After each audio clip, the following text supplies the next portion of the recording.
দ্বিতীয়, তৃতীয় এবং চতুর্থ শ্রেণীর ছেলেমেয়েরা, পঞ্চম শ্রেণীর ছেলেমেয়েরা এগুলো সবগুলোই প্রায় জেনেছো। এই ৩ শ্রেণীর ছেলেমেয়েদের আজকে তোমাদের এই যে চার্টটি আমি এখানে দেখাচ্ছি, সেই চার্টের মাধ্যমে তোমাদের একটা কাজ করাবো, অনেকগুলো কাজ করাবো। প্রথমত হচ্ছে বলে দিই, আজকে এই ভিডিওটা একটু বড় হবে। তোমরা তোমাদের বাবা মা বড়দের সঙ্গে এই ভিডিওটা দেখো, বা বড়রা যদি দেখছেন তাদের দিকে বলবো যে ছেলে মেয়েকে নিয়ে এই ভিডিওটা দেখুন। এর মধ্যে তোমরা কি কি কাজ শিখবে? ১ নম্বর হচ্ছে জোড় বিজোড়ের কাজ শিখবে। 1-এর শেষের দিকেই তোমরা জোড় বিজোড় কাকে বলে এটা জেনে গিয়েছো। জোড় সংখ্যা ১ জোড়া মানে ২টি, তাহলে ২ জোড়া মানে ২ গুণিত ২, ৩ জোড়া মানে ৩ গুণিত ৩, ৪ জোড়া মানে ৪ গুণিত ৪, ৪ গুণিত ২। তাহলে এরকম ভাবে আমরা বিভিন্ন রকম ভাবে জোড় সংখ্যাগুলিকে আয়ত্ত করতে পারবো। তাহলে জোড়, যে সংখ্যাটি জোড় তার পরের সংখ্যাটি হচ্ছে বিজোড়। অর্থাৎ যদি ২ জোড় হয় তাহলে ২ এর পরের সংখ্যা বিজোড় এবং ২ এর আগের সংখ্যা বিজোড়। ৩ যদি বিজোড় হয় তাহলে ৩ এর পরের সংখ্যা ৪ সেটি জোড় এবং তার আগের সংখ্যা সেটিও জোড়। তাহলে এরকম ভাবে আমরা অনায়াসে মনে রাখতে পারবো। হঠাৎ করে এবার দেখো, যদি ৫৬, ৫ × ১০ = ৬, তাহলে এখানে ৫ আছে আর ৬ আছে, তাহলে ছোট ছেলে মেয়ে তোমরা একটু ঘাবড়ে যাও যে কোনটাকে ধরবো। সবসময় আমরা এককের ঘরে কোন সংখ্যা আছে সেটাকে দেখব। যত অঙ্কের সংখ্যাই হোক না কেন, ২ অঙ্কের, ৩ অঙ্কের, ৫ অঙ্কের, যত বড় সংখ্যাই হোক না কেন, যদি এককের ঘরে ০, ২, ৪, ৬, ৮ এই সংখ্যাগুলি থাকে তাহলে সেই সংখ্যাটি হচ্ছে জোড় সংখ্যা। এককের ঘরে যদি ১, ৩, ৫, ৭, ৯ এই সংখ্যাগুলি থাকে তাহলে সেটি হচ্ছে বিজোড় সংখ্যা। এরপরে তাহলে জোড় বিজোড়, যারা অভিভাবক আছেন তাদের দিকে বলবো যে এরকম একটা খাতার মধ্যে আপনারা ১০ ঘর গণিত ১০ ঘর মানে ১০০টা ঘর আছে, এরকম ১০০টা ঘর কেটে ওদের দিকে ১ থেকে ১০০ পর্যন্ত নিজে লিখে দিন, খুব সুন্দর হাতে লেখা লিখে দিন, এবং তারপরে সেটাকে ৫টা বা ১০টা জেরক্স করুন। জেরক্স করে কি হবে, ওদের দিকে একবার দিয়ে বলবেন এর মধ্যে জোড় সংখ্যাগুলিকে রং কর বা বিজোড় সংখ্যাগুলিকে রং কর, বা দেখা যাচ্ছে যে ৫০ থেকে ৬০-এর মধ্যে জোড় সংখ্যাগুলি কোনগুলি, সব থেকে বড় জোড় সংখ্যা, সব থেকে ছোট জোড় সংখ্যা, এর মধ্যে কোনটি। তাহলে এরকম ভাবে ওরা বিভিন্ন রকম কাজ করতে হবে। তার জন্য এটা কিন্তু খুব কার্যকরী একটা চার্ট। এই চার্টটা অনেকগুলো কাজের জন্য আমাদের উপযোগী। তাহলে আমরা জোড় বিজোড় শিখে গেলাম। জোড় বিজোড় শেখার পর আমার প্রথম কাজ হচ্ছে, আমি আজকে এই যে চার্টটা করেছি সেই চার্টটা তোমাদের দেখানোর মূল উদ্দেশ্য হচ্ছে মৌলিক সংখ্যা বা যৌগিক সংখ্যা সেটি নির্ধারণ করা। মৌলিক বা যৌগিক সংখ্যা, আমি বোর্ড দেখো কিছুটা জায়গা ফাঁকা রেখেছি। মৌলিক বা যৌগিক সংখ্যা নির্ধারণের উপায় হচ্ছে আমরা নামতা পড়তে শিখব। ১ থেকে ১০ পর্যন্ত কম করে নামতা পড়তে শিখব। 2 এর ছেলেমেয়েরা অনায়াসে ১ থেকে ১০ পর্যন্ত পারো, 3, 4 তো কথাই নেই, তোমাদের এগুলো অনেক জানা আছে। তাহলে এই যখনই আমরা কোনো একটা সংখ্যা মৌলিক নাকি যৌগিক সেটা জানবার চেষ্টা করব, আমাকে নামতার সাহায্য নিতে হবে। এবার নামতার সাহায্য নেওয়া মানেই কিন্তু গুণ্য গুণক এর ধারণা তোমার পরিষ্কার হয়ে যাবে। গুণ্য গুণক গুণফল, তারপরে ভাজ্য ভাজক এর ধারণাগুলো হচ্ছে ভাজ্য ভাজক ভাগফল ভাগশেষ, এবং আমরা এর সঙ্গে সঙ্গে উৎপাদকে ভাগ করতে পারবো। উৎপাদকে ভাগ করা কেমন, বিভাজ্যতার নিয়ম আজকে আমি শেখাবো না। বিভাজ্যতার নিয়ম ১, ২, ৩, ৪, ৫, ৬, ৭, ৮, ৯, ১০ এই মানে তোমাদের এইগুলো কাজে লাগে 5 পর্যন্ত। এই বিভাজ্যতার নিয়ম আমি অন্যদিন একটা ক্লাস নেব। আজকে দেখো কোন একটা সংখ্যাকে উৎপাদকে যদি ভাগ করতে যাই, যেমন ধরো ১০, তাহলে ১০ যদি আমি উৎপাদকে ভাগ করতে চাই তাহলে ১০ এটা কি সংখ্যা, জোড় সংখ্যা। এককের ঘরে ০ আছে তার মানে এটা জোড় সংখ্যা। তাহলে এবার এটাকে আমি যদি উৎপাদকে বিশ্লেষণ করি তাহলে এটা কি দিয়ে ভাগ যাবে, অবশ্যই জোড় সংখ্যায়। যে কোনো জোড় সংখ্যাকে প্রথমে আমি ২ দিয়ে ভাগ করতে যাবো। তোমরা অনেকে হয়তো বলবে স্যার এটা তো ১০ দিয়ে ভাগ যায়, তাহলে ১০ এককে ১০ করে দিই, তাহলে তো উৎপাদকে ভাগ হচ্ছে না, উৎপাদকে বিশ্লেষণ হচ্ছে না। এর কি কি উৎপাদক, অর্থাৎ কোন কোন সংখ্যা দ্বারা ১০কে ভাগ করা যায়, তাহলে সেটা আমি কিন্তু পাবো না। তাহলে এবার দেখো ২কে আমি যদি ১০ মানে ১০কে ২ দিয়ে যদি ভাগ করি তাহলে ৫ হচ্ছে, আর ৫কে যদি আবার ৫ দিয়ে ভাগ করি তাহলে ১ হচ্ছে। এবার এই ধাপটা, শেষের ধাপটা, এই ১ আসছে, এই ১টা অনেকেই তোমরা করো না, করলে ভালো। তাহলে এর উৎপাদক কি কি, তাহলে ১০কে আমার কি কি দিয়ে ভাগ যায়, ১০কে ভাগ যায়, এর উৎপাদক হচ্ছে ১, ১ দিয়ে ভাগ যাচ্ছে, তারপরে ছোটটা নেবো ৫ ধরবো না, ২ দিয়ে ভাগ যাবে, তারপরে কি দিয়ে যাচ্ছে ভাগ, ৫ দিয়ে ভাগ যাচ্ছে, আর কি হচ্ছে ৫ দুগুণে ১০, এই ১০ দিয়ে ভাগ যাচ্ছে। তাহলে এর উৎপাদক সংখ্যা কটি, 10-এর উৎপাদক সংখ্যা 4টি। কি কি? 1, 2, 5 আর 10। যে কোনো সংখ্যার কম করে 2টি উৎপাদক পাওয়া যাবেই। সেগুলি কি কি? 1 দিয়ে সব সংখ্যাকে ভাগ করা যায় এবং সেই সংখ্যা দিয়েও সেই সংখ্যাকে সবসময় ভাগ করা যাবে। তার জন্য এই 1 এবং 10 এই দুটি সংখ্যা থাকবেই, কিন্তু তারপরে 2 এবং 5 এই যে আমরা আলাদা দুটি উৎপাদক পেলাম, এই উৎপাদক দুটো বের করতে শেখা অত্যন্ত জরুরি বা গুরুত্বপূর্ণ। এরপরে দেখো, আমি সরাসরি তোমাদের এখন কিন্তু এরাটোস্থেনিসের চালনী বা মৌলিক সংখ্যা এবং যৌগিক সংখ্যা নির্ধারণের যে সহজ উপায়, সেই সহজ উপায়ের দিকে তোমাদের দিকে শেখাবো। দেখো, এখানে যতগুলি সংখ্যা আছে সেই সংখ্যাগুলির মধ্যে সব থেকে আগে কি বলেছি, যে জোড় সংখ্যা, যেগুলি জোড় সংখ্যা সেই জোড় সংখ্যাগুলি সবগুলি 2 দিয়ে ভাগ যায়। তার মানে, আচ্ছা তার আগে একটা জিনিস বলে নিই, মৌলিক সংখ্যা এবং যৌগিক সংখ্যা মানে কি? মৌলিক সংখ্যা মানে হচ্ছে, যেমন ধরো না আমি বলছি যে 7 আর একটা হচ্ছে 9, তাহলে এই 7 এবং 9 এই দুটোর মধ্যে 7কে যদি আমি ভাগ করতে যাই তাহলে 1 দিয়ে ভাগ যাচ্ছে, 2 দিয়ে ভাগ যাবে না, 3 দুগুণে 6 যাচ্ছে না, 4 দুগুণে 8 যাচ্ছে না, 5 দুগুণে 10, 5 একে 5 যাচ্ছে না, 6 দিয়ে যাচ্ছে না, 7 দিয়ে যাচ্ছে। তাহলে শুধুমাত্র 7 1 দিয়ে যাচ্ছে, 1 7 7। অথবা আমি যদি এখানে 7 করি তাহলে 7 1 কে 7। তাহলে এর উৎপাদক কটি পেলাম? 1 এবং 7, মাত্র দুটি উৎপাদক পেয়েছি। তাহলে এখানে 1 এবং 7 এই দুটি হচ্ছে 7-এর উৎপাদক। যে সংখ্যার উৎপাদক সংখ্যা শুধুমাত্র দুটি, অর্থাৎ যে সংখ্যা শুধুমাত্র 1 এবং সেই সংখ্যা দিয়ে ভাগ যায়, সেটি হচ্ছে মৌলিক সংখ্যা, অর্থাৎ একে আর অন্য কোনো সংখ্যা দিয়ে ভাগ যাচ্ছে না।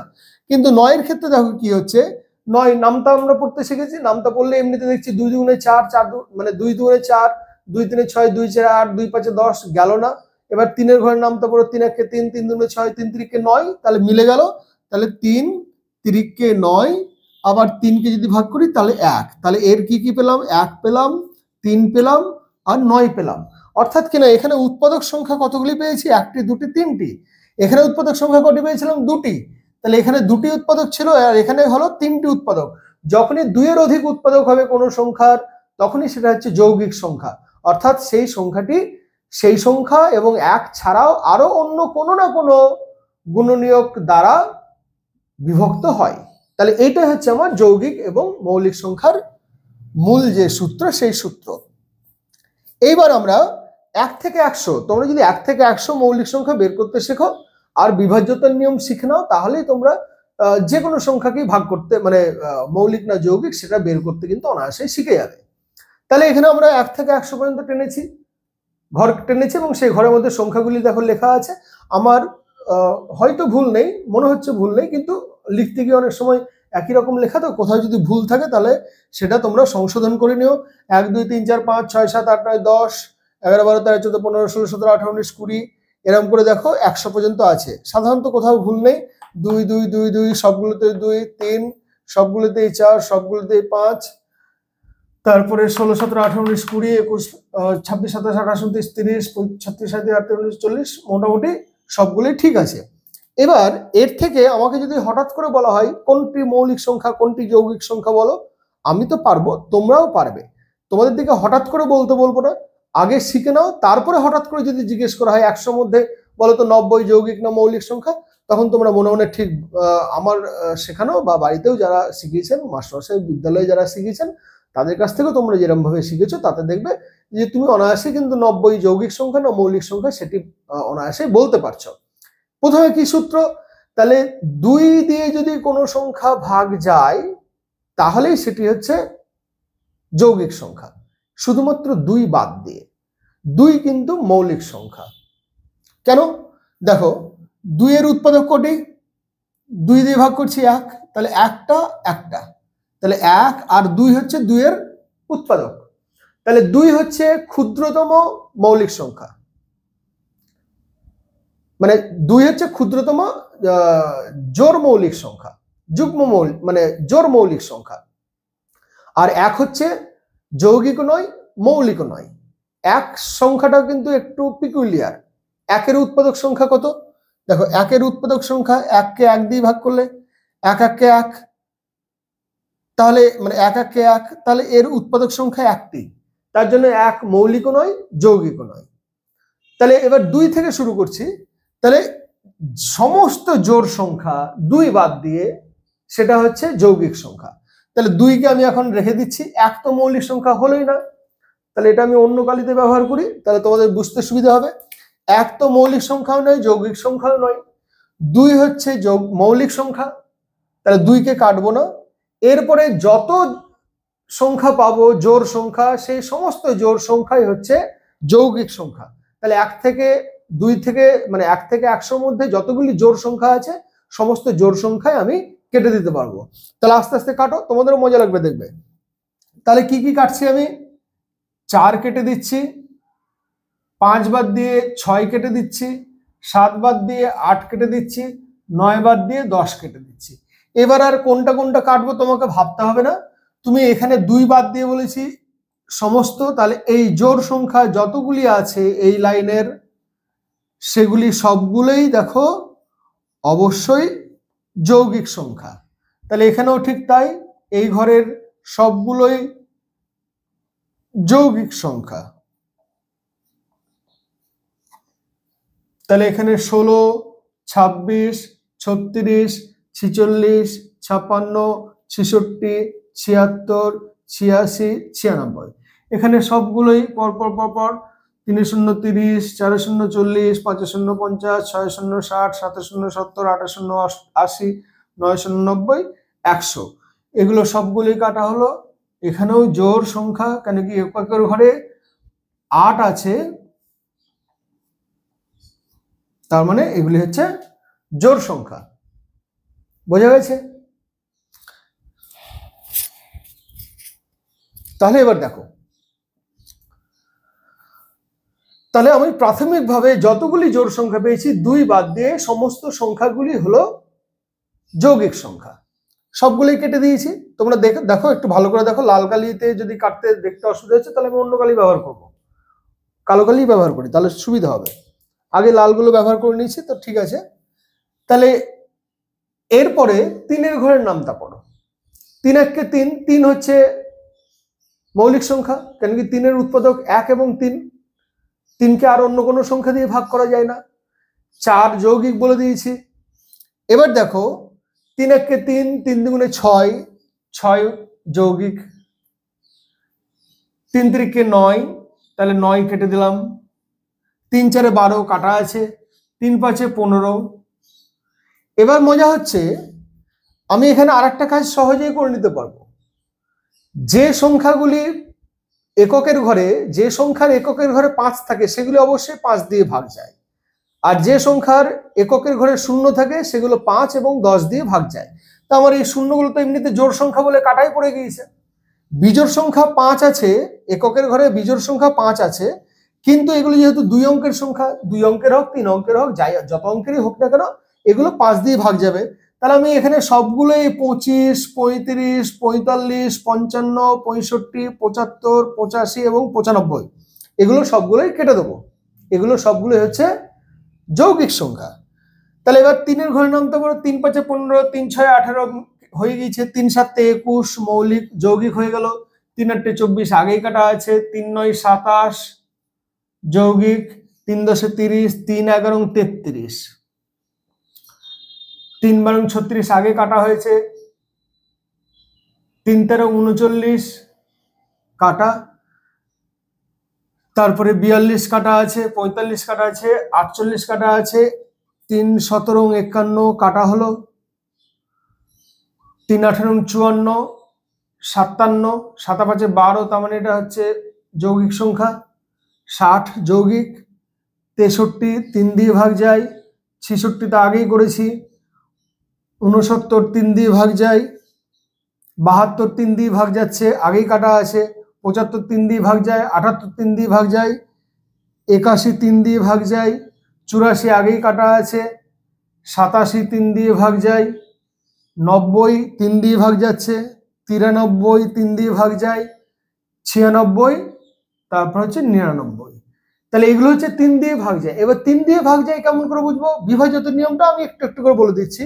যে কোনো সংখ্যাকে তার মধ্যে যে অঙ্কগুলো আছে, কোনো একটি সংখ্যার মধ্যে যে অঙ্ক আছে, যেমন ধরো 53, তাহলে 5 আর 3 যোগ করলে 8 হচ্ছে। 8 তো 3 দিয়ে ভাগ যায় না। 3 ঘর নামতে পারো, 3 একে 3, 3 দুগুণে 6, 3 3কে 9, 8 পেরিয়ে গেল। তাহলে 53 3 দিয়ে ভাগ যায় না। কিন্তু ধরে নাও এখানে দেখো 87 সংখ্যাটা 3 দিয়ে যায় নাকি দেখি। তাহলে 8 আর সাথে কত? 15, 15কে 3 দিয়ে ভাগ যায়, কারণ কি 3 5 15। তাহলে এই অঙ্কগুলো যোগ করলে 8 আর 7 যোগ করলে সেই সংখ্যাটি যদি যোগফল যদি 3 দিয়ে ভাগ যায়, তাহলে সেটি হচ্ছে 3 দ্বারা বিভাজ্য সংখ্যা। তার মানে সেগুলি যৌগিক সংখ্যা, সেগুলি আর মৌলিক সংখ্যা হলো না। এরপর কি 4 ঘরে নামতা পড়ো। 4 একে 4, 4 দুগুণে 8, এমনিতেই জোড় সংখ্যা। এবার দেখো আর আমি খাটতে যাব না, 4 দিয়ে যেহেতু 4 হচ্ছে জোড় সংখ্যা, যে কোনো জোড় সংখ্যার তাকে আমি যে সংখ্যা দিয়েই গুণ করি না কেন সেটা জোড় সংখ্যা হবে। আর এখানে আমি সমস্ত জোড় সংখ্যাগুলো তো কেটে দিয়েছি।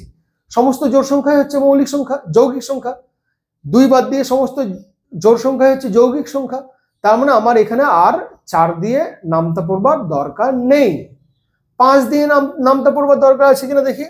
আমরা 5 দিয়ে কি করেছি? 5-এর গুণিতক হচ্ছে 5 মৌলিক সংখ্যা, তারপরে 10, 15, 20, 25, 30 সবগুলো 5 দিয়ে আমরা কেটে দিয়েছি। তাহলে 5 দিয়ে আমার গুণ করবার দরকার নেই। 6 দিয়ে দেখো, 6 যেহেতু জোড় সংখ্যা, 6-এর গুণিতক মানে 6 দুগুণে 6 একে 6, 6 দুগুণে 12, 6 3 18, 6 4 24, 6 5 30 সবগুলো কিন্তু অবশ্যই জোড় সংখ্যা। জোড় সংখ্যা আমরা আগে কেটে দিয়েছি, তার জন্য সবগুলোই আমার 6-এর গুণিতক যেগুলো সেগুলো সবগুলোই কাটা হয়ে গিয়েছে। সুতরাং আমি আর 6 দিয়ে নামতা পড়ে এখানে কাটতে যাব না। এবার দেখো 7 দিয়ে করে নিই। তাহলে 7 একে 7, এটা হচ্ছে মৌলিক সংখ্যা, কেন কি এর আর কোনো উৎপাদক নেই। এরপর হচ্ছে 7 দুগুণে 14, মিটে গিয়েছে। 7 3 21, মিটে গিয়েছে। 7 4 28, মিটে গিয়েছে। 7 5 35, মিটে গিয়েছে। 7 6 42, মিটে গিয়েছে। 7 7 49, তাহলে এই 49 যৌগিক সংখ্যা, মৌলিক সংখ্যা নয়। 7 8 56, মিটে গিয়েছে। 7 9 63, মিটে গিয়েছে, কেন কি এটা 3 দিয়ে ভাগ যাচ্ছে। তারপরে হচ্ছে 7 10 70, 7 11 77, তারপর হচ্ছে 7 12 84, মিটে গিয়েছে। তারপরে 7 13 91, 7 দিয়ে ভাগ যায়।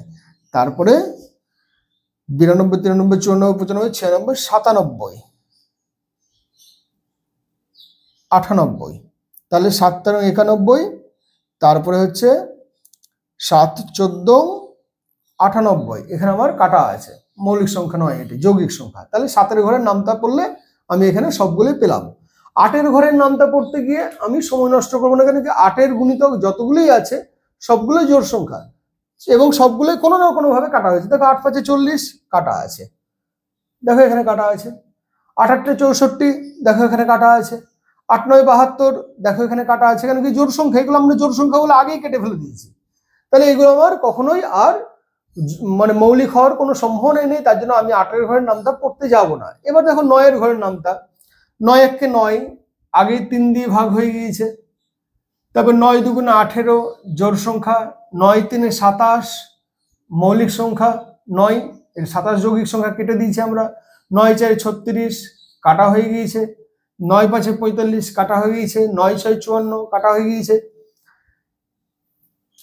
12 বাদ দিয়ে 3 এবং 6 এই দুটি সংখ্যা দিয়ে যদি কোনো সংখ্যাকে ভাগ যায়, তাহলে সেই সংখ্যাটি হচ্ছে অবশ্যই 9 দ্বারা বিভাজ্য। যেমন দেখো 18, তাহলে 18 3 দিয়েও যাচ্ছে, আবার 6 দিয়েও যাচ্ছে, তার জন্য অবশ্যই দেখো এটা 9 দিয়েও ভাগ যাবে। আবার দেখো কত বলবো, তুমি একটি যে কোনো সংখ্যা ধরো 9 9 81, তাহলে 81 সংখ্যাটি দেখো 3 দিয়ে অবশ্যই ভাগ যায়। আবার 9 9 81 ক্ষেত্রে হয়তো উদাহরণটা ঠিক হচ্ছে না, দাঁড়াও দেখছি। তাহলে এবার দেখো, তাহলে যতগুলো সংখ্যা আছে 9-এর ঘর নামতা তাহলে পড়ে নাও। 9 1 9, 9 2 18, 9 3 27, তারপরে হচ্ছে 9 4 36, 9 5 45, 9 6 54, এটা কাটা আছে। 9 7 63, 9 8 72, 9 9 81, কাটা। 9 10 90, 9, 11, 99। তাহলে এগুলো আমার সবগুলোই কাটা আছে। আমি তোমাদের কি বলছিলাম যে 3 এবং 6 দিয়ে যদি কোনো সংখ্যা ভাগ যায় তাহলে সেই সংখ্যা অবশ্যই 9 দিয়ে ভাগ যায়। আরেকটা সংখ্যা বলা যাবে, দেখো 36। তাহলে 36 9 4 36, আবার 36 3 দিয়েও ভাগ যায়, 36 6 দিয়েও ভাগ যায়। কিন্তু 45 দেখো 9 দিয়ে ভাগ যায়, কিন্তু 45 6 দিয়ে ভাগ যায় না। মানে যে সংখ্যায় 9 দিয়ে ভাগ যাবে সে সংখ্যায় যে 6 দিয়ে ভাগ যাবে তা নয়, বা মানে সেই সংখ্যায় 6 দিয়ে ভাগ যাবে না, যাবে তা নয়। কিন্তু 3 এবং 6 দিয়ে যদি কোনো সংখ্যা ভাগ যায় তাহলে সেই সংখ্যাটি অবশ্যই 9 দ্বারা বিভাজ্য। তাহলে আমার এরকম করে 10-এর ঘরের নামটা যদি পড়ি তাহলে 10, এগুলো তো সবগুলোই কাটা আছে।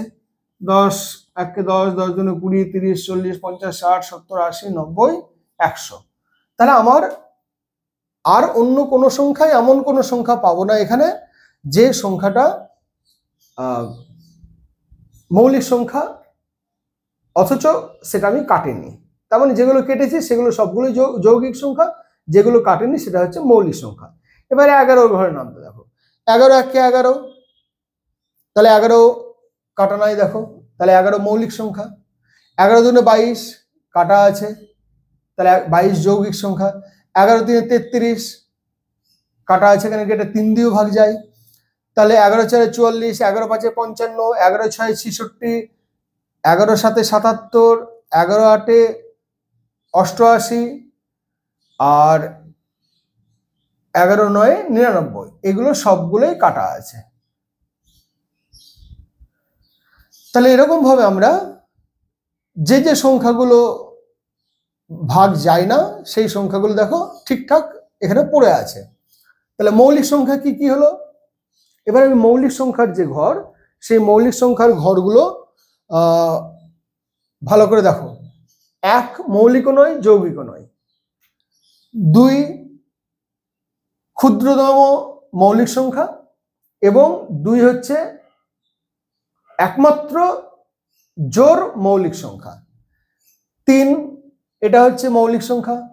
5 মৌলিক, 7 মৌলিক, 11 মৌলিক, এটাকে আর কাউকে দিয়ে কাটা যাচ্ছে না। 13 17 19 23 29 31 37 41 47 53 59 61 67 71 73 79 83 89 আর 97।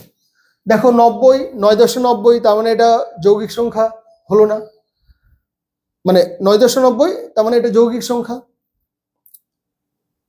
91 17 দিয়ে ভাগ যাচ্ছে, 91 ইয়ে দিয়ে ভাগ যায়, 7 দিয়ে ভাগ যায়।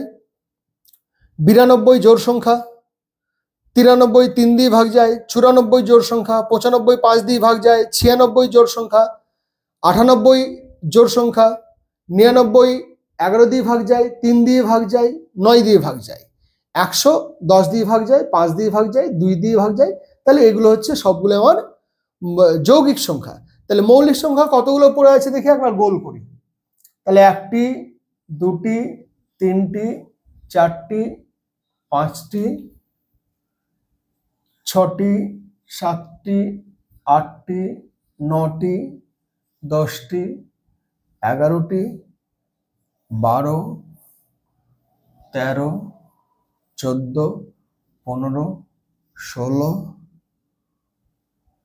17 18 19 20 21 22 23 24 25।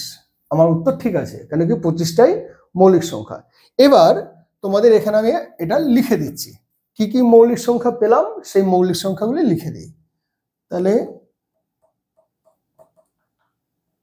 মৌলিক সংখ্যা কি কি পেলাম? এরাটোস্থেনেসের চালনী ব্যবহার করে বা গুণ্যগুণিতক নামতা করে করে আমরা যেগুলি মৌলিক সংখ্যা পেয়েছি। আচ্ছা, 1 এটা মৌলিক সংখ্যার মধ্যে ধরবো না, এটা আমি তখন গোল করেছি, ভুল করেছি, আমি তাহলে এটা, তাহলে কি কি পেলাম? 3, তারপর 5, তারপর 7, তারপরে 11, 13, 17, 19, 23, 29, 31, 37, 41, 43, 47, এখানে একটা বাদ গেছে 53, 59,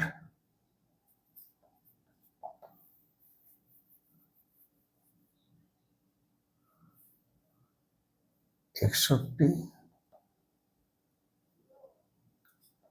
67, 71, 73,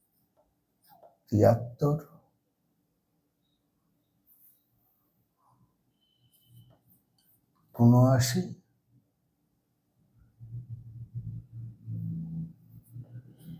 83,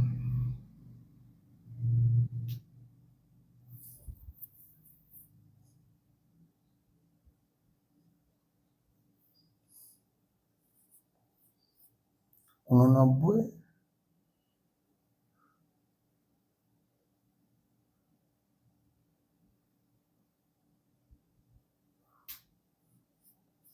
97। কটি হলো দেখো তো? 1, 2, 3, 4, 5, 6, 7, 8, 9, 10, 11, 12, 13, 14, 15, 16, 17, 18, 19, 20, 21, 22, 23, 24। কেন 24টা হচ্ছে? আর কোথাও লুকিয়ে আছে? ও 2 তো মৌলিক সংখ্যা, এটা 2 প্রথম। তাহলে এই হলো আমার এরাটোস্থেনেসের চালনী অনুযায়ী আমরা মৌলিক সংখ্যা বার করলাম। এবার দেখো 2 মৌলিক সংখ্যা, এটা মনে রাখবা 2 সব থেকে ছোট মৌলিক সংখ্যা এবং 2 হচ্ছে সব মানে একমাত্র মৌলিক সংখ্যা যেটি জোড় মৌলিক সংখ্যা। এছাড়া দুনিয়ায় পৃথিবীতে আর কোথাও মৌলিক সংখ্যা জোড় এরকম কোনো নজির বা উদাহরণ পাবে না। তাহলে সব মিলিয়ে 25টা আমার মৌলিক সংখ্যা 1 থেকে 100 মধ্যে আসবে। এবার মজার জিনিস কি জানো তো, যে 1 থেকে 100 মধ্যে যতগুলি মৌলিক সংখ্যা পেয়েছো এমন আর কোনো শতক নাই যে শতকের মধ্যে এতগুলি মৌলিক সংখ্যা থাকবে। মানে 101 থেকে 200-র মধ্যে 25টা মৌলিক সংখ্যা পাবে না, বা 301 থেকে 400-র মধ্যে 25টা মৌলিক সংখ্যা পাবে না।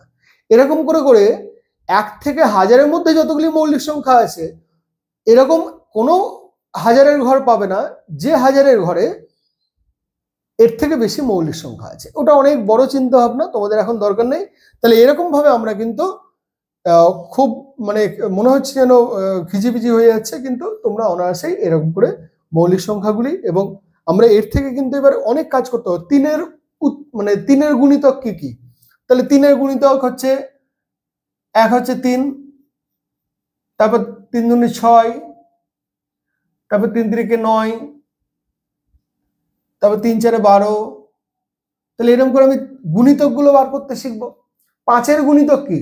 তাহলে 5-এর গুণিতক একটা হচ্ছে 5 1 5, তারপর 5 2 10, তারপর 5 3 15। ওই জন্য বলছি যে ওদের দিকে অনেকগুলো এটা জেরক্স করে দেবেন। জেরক্স করে দিলে কি হবে? এবার আপনি বলবেন যে 7-এর গুণিতকগুলো কি কি লেখা তো 1 থেকে 100-র মধ্যে 7-এর গুণিতক কি কি? এবার তারপর বলবেন যে 1 থেকে 50-এর মধ্যে 8-এর গুণিতকগুলো কি কি? তাহলে দেখবেন ওরা ওই নামটা পড়ে পড়ে ওই ঘরগুলোকে কালো করবে বা রং করবে, তার ফলে ওরা এই জিনিসগুলো অনায়াসে পারবে। তাহলে তোমরা এই এরাটোস্থেনেসের চালনী অনুযায়ী সম্পূর্ণ বোর্ড দেখো এবং ভিডিওটা দেখো, তোমরা নিজেরাও শিখেছো।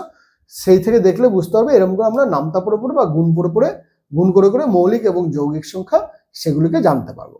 আজকে পর্যন্তই।